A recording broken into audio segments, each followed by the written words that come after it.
Биздин улуу жазуучу Чыңгыз Айтматов атабыз айткандай, адам жакшылыкты жерден таба албайт, адамдан үйрөнөт дегендей эле биздин суучулдарды дагы ушундай эле жерден таба албайсың да, бул кесипти дагы аркалап, ушул кесипти дагы адамдан, мугалимдерден, ушул суучулдардан үйрөнөт. Тор жок болсо, суучул жөндөн жөн эле түшө бербейт. 2013-жылы келген дронду ошол учебный процесске колдонобуз.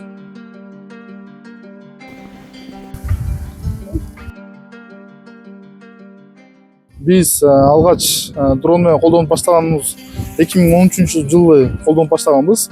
Ал дрон технический спецификациясы боюнча 50 метр тереңдикке чейин эле түшө алчу. Биздин ушул суучулдарды окутуп, суучул куткаруучуларды окутуп, ошол максатта азыр биз ушул өзүбүздүн 2013-жылы келген дронду ошол учебный процесске колдонобуз. Ар кандай татаал шарттарда иштегенге байланыштуу бул дрон аябай керек.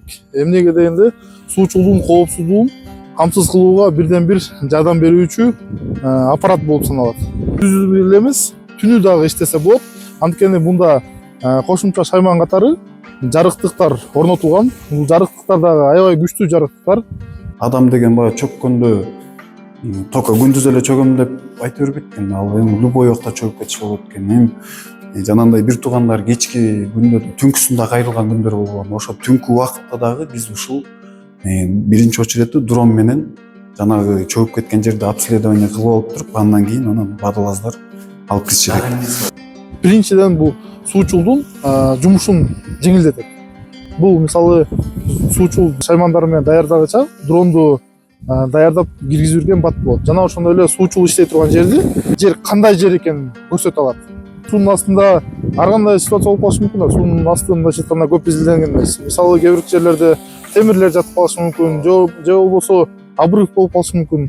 Суучулга кооптуу болгон жерлерди бул дрон менен көрсөтүп, алдын ала маалымат берсек болот да. То есть тор жок болсо, суучул жөндөн жөн эле түшө бербейт. Дрондун астында тор чыкса, бул дрон ал торду алып чыга албайт. То есть биз либо суучулду түшүрүш керек болуп калабыз, либо методом кашкавания чыгарыш керек болуп калабыз. Эмне дегенде бул синтетикалык торлор балыкчылар салып атканда буларда өзүнүн мисалы грузила деп коет, ошол эрекелер болот. И еще дополнительно темирден якорларды жасап салат. Же болбосо ошол эле азыр көрүп тургандай эле мондай толкунда кээ бирки синтетикалык торлорду ороп салат.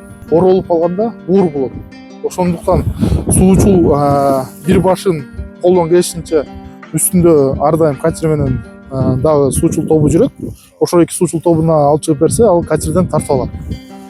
Ошол Бойсун Найман суу сактагычында иш алып барганбыз. Ошол эрекинде биринчи барып дронду салып көргөнбүз. Дронду салып суучулдар кандай жерде иштейт, эмне жумуш аткарат, биринчи представление кылып бергенбиз да. Жана ошондой эле жумуш жүрүп жатканда суучулдар эмне жумуш аткарып атканын дрон менен мисалы суучул иштеп атса бир 1-2 метр алыстыкта туруп видеону биз сыртка көрсөтүп бере алабыз. Түнкү киргенге освещениясы бар, жарык бере турган жерлери бар, камерасы бар. Ушул камера менен суунун астында жанагы жолду, же болбосо ошо жана чөгүп кеткен адамдын каякта жатканын, ошонун баарын мына өзүнүн монитору бар. Ушул монитордон көрүп, башкарып иштетебиз да.